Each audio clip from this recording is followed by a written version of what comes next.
The title of today's video is Joe Rogan is very shallow, extremely shallow. I love Joe Rogan. I've watched him on my I've watched him over the years, and I will continue watching him over the years, throughout the years, next several years. And I think he's an amazing guy. He's a great guy to have to kick back, to share a blunt with. So it's no means an attack on Joe Rogan.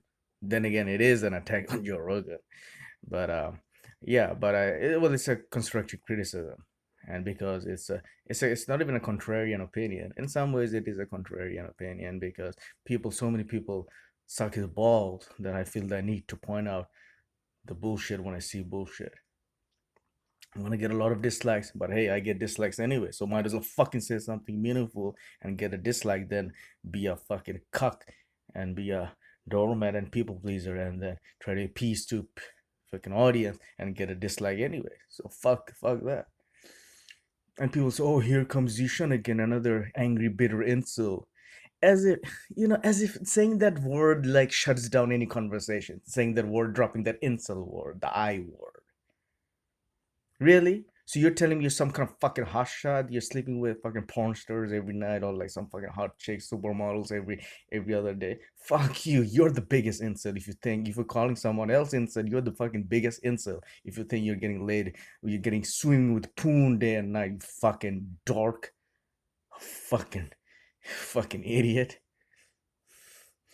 So yeah, so be it. Maybe I should change my name to Angry Bitter Incel. The point I'm trying to get at is the reason why Joe Rogan is not an insult, is Joe Rogan is very shallow. For instance, Elon Musk, take his Joe Rogan himself says that be somebody, amount to somebody. You have to at least don't waste your time, don't squander your life, work out, be positive, turn your life, and we just all fine and dandy, good, but that's a terrible. That's the hence the reason he is very shallow. For instance, Elon Musk. Do you know how many Nobel prizes out there? How many geniuses out there?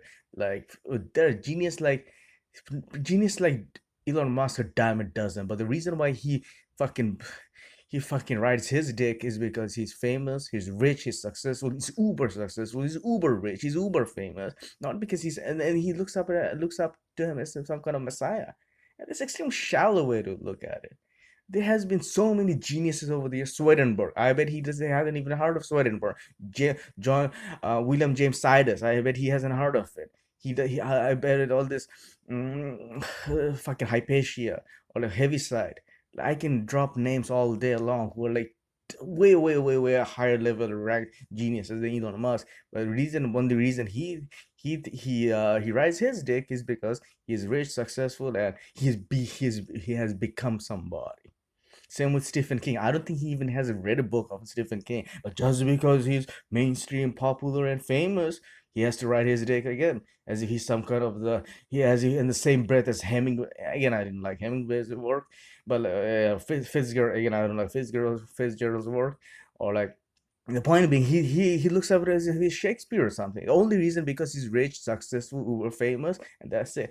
Joe Rogan, and it's no secret. It's a secret of Polichinelle, which means it's an open secret that Joe Rogan loves people who are celebrities. He's a big celebrity guy. Like as if you don't become and there's a toxic mentality to lay down upon youth that unless you become somebody, become celebrity.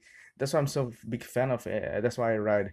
That's why I'm a big fan of Alan Watts because you don't have to become somebody. There are 99% of the people don't become somebody. They die without becoming somebody. Doesn't mean they're not shit. Doesn't mean they worth the air that they breathe in. Somehow they're not human. They're subhuman just because you don't become rich, successful, or famous and have. Man, that's bullshit. He has this fucking celebrity mindset. It's so shallow. Like, I mean, and then there was this another guy, and he changes the tune based on whoever his guest is. There was this Navy SEAL guy. Again, I don't know his Cameron Hines. I don't know what his name is. He was a bearded guy who has a book coming out. He's an author now, but he's a Navy SEAL. And he was saying, "Oh, I was shooting the bears like I was shooting." enemies at Afghanistan or Iraq or something like that. I mean, seriously, I would never let some guy get away sitting across me saying he shoots bears, he shoots, like he compares enemies like animals. But then you say, oh, they are animals. Really? Really? A soldier is supposed to be neutral, not bring your fucking politics around. But that's most of the 99% of the American troops are, they're not neutral. They're not fucking unemotional machine who are just going around like just doing their job professionally. They're fucking crusaders who have, they bring their fucking Christian Puritan mentality on the table, and that's why they're so detested. But just because he's Navy SEAL, he cannot be touched. As if he has gone through something, he has a validation, and so that's why Joe Rogan gets lets him get away with it. As if whatever Navy SEAL, whatever fart, shit the Navy SEAls comes out of Navy SEAls asses, it must be gold. I mean, fuck you, man. Fuck you all. Just because you're Navy SEAL doesn't mean jack shit. But Joe Rogan, he changed it, and I understand he's a guest, but why have guests like him on the first place? Oh, because again it's so shallow, because he thinks just because you're Navy SEAL, just because you went to Harvard, just because you have a degree, just because you made it, just because you Elon Musk, just because you're Stephen King, somehow it's so shallow way to look at it, dude. I mean, I understand, but again, he's some guy who has who kicks it with the regular folks, and yeah, but at the same time he's too shallow, man. I mean, and then again, another one time he was talking about YouTube, like, oh, I don't think YouTube algorithm is so nefarious that they're controlling. But yeah, duh. But that's not the point, you moron, you idiot. The reason why people say YouTube algorithm is broken and dumb is because, not because it's nefarious, duh. I mean, that's why it's so shallow. It's because just because you watch a cat video, one cat video doesn't mean you need to watch fucking 10,000 cat videos. This, it's so dumb. That's the only reason. I mean, and it's an algorithm. I mean, I'm not a computer programmer, but I took computer program class. It's like random number. You can never generate a really random number. Maybe based on white noise, but if you throw it, because it's a dice, you throw a dice, but that dice itself is predicted, is programmed dice. Like if you generate a random number between 1 to 10, it's not truly random.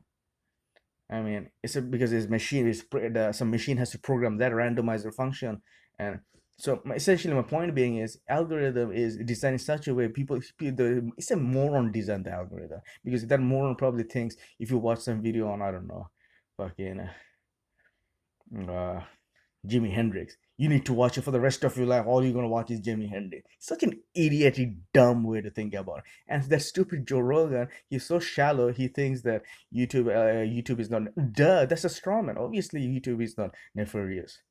Obviously, they're trying to manipulate it. But at the same time, I mean, he thinks he's so positive. He cannot be skeptical or cynical. I mean, yeah, you have to be skeptical and cynical in life. Don't, as they say, don't be so positive, don't be so open-minded that your brain falls out. I used to hate that quote, but now I see some semblance of truth in it. Some people are so positive. I mean, yeah, there was another quote that I love. The both positive and the negative people, the optimist, the cynic contribute to society.